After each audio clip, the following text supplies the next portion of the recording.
Hey guys, Ralph here, and welcome to True Power Trumpet Fitness on this magnificent Monday here in Connecticut. Life's good, campers. Life is good. Did you have a great Sunday yesterday? I bet it wasn't as good as mine. I won't get into it, won't bore you. But anyway, you saw the thumbnail. VACCHIANO'S views on Bobby Hackett.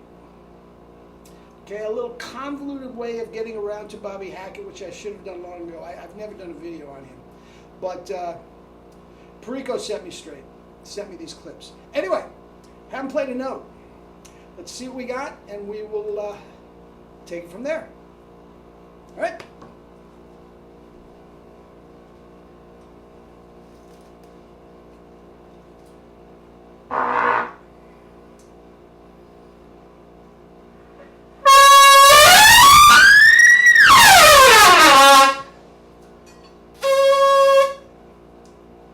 Life's good, campers.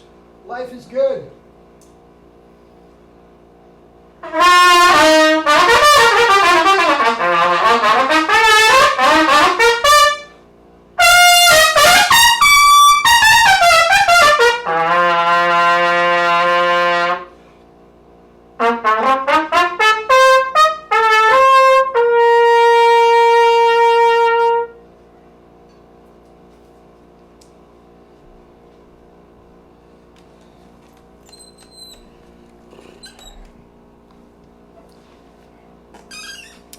Anyway, man, do I need a haircut, huh?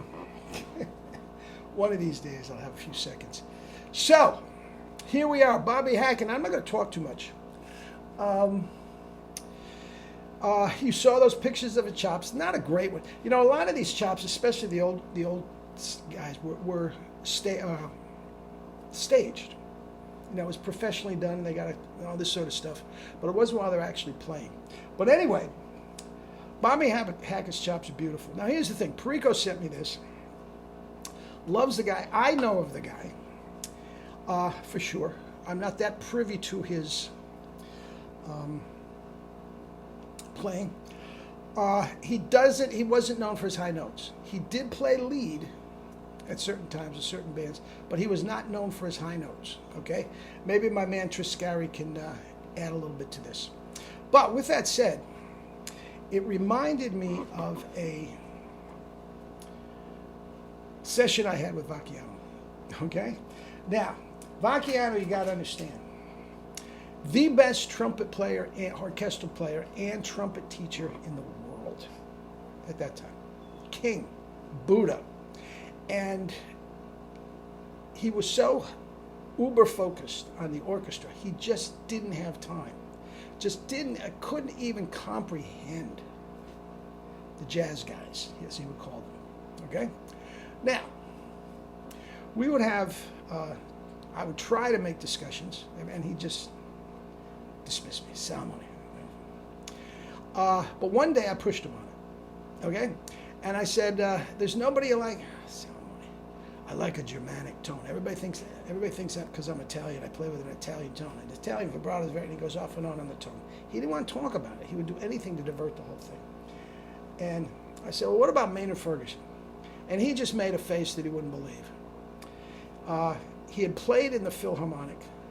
That Stan Kenton arranger did that piece. What was it? I forgot the name. Escapes me. Okay? Salmon. He played with the Philharmonic. He didn't play the same note twice. Now, it's a brutal piece, and I didn't say anything. But the only reason why he was there in the first place is because you couldn't play it, sir. I mean, come on, let's just be fair, okay? Anyway, I'm getting away from it. Maynard Ferguson, nah. I said, well, what about Harry James? It's a beautiful sound. Salomone, come on. I can't listen to that. I can't listen to that. My God. Okay? We named a couple of other guys. And I said, now, wait a minute. Come on. There's some talented guys there. I said, there isn't one guy out there that you like is playing even the tiniest bit? And he thought about it. He said, well, I guess Bobby Hackett is all right. Guys, I'm telling you, everybody, and there's several of you that have studied with Vacchiano, knows exactly what I'm talking about.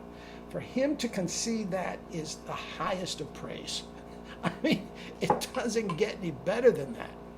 It doesn't get any better than that. So, anyway, with that said, Bobby Hackett, again, not a slammy lead player. He could do it like all those guys, the Triscari brothers and all. They could do this, they can do that. And they weren't always, if you wanted something, certainly, they weren't all specialists. They could do just fine. And he was like that. But he was well known for his beautiful ballad playings, many times on a cornet, with just one of the most beautiful, centered, sweet, lyrical tones that you can imagine. And I'm gonna leave a little clip down below that you get the idea if you're not privy to his playing. Now, with the tone with that center, guys, his chops were right. Now, as the best you can tell with the pictures, look, there's no stretch whatsoever, okay? And even though it's a ballad and he's not slamming it, like some lead part or showing you Carnival of Venice or something like that, guys, the pop is there. The pop is there. And the control, it's just beautiful. Now, you can see why Vacchiano would like that. It's not heavy on the vibrato of that time. Everybody was trying to be Harry. It's not heavy with that. But it's centered, it's pure, and on the cornet, it had a little more roundness towards the Germanic tone. That's another thing. Vacchiano always thought he played so round. But I'm telling you what, guys, he did almost everything on the D trumpet. And he was chasing the center sound that was hard to get on the mouthpieces he was playing. But man, he was chasing that sound. He absolutely was. Anyway, and I think many times in his recordings and for a different video, I could point out, well, see how centered he was there? See that? That type of thing. All right? But anyway, Perico, this is for you. Enjoy Bobby Hackett. Love you all.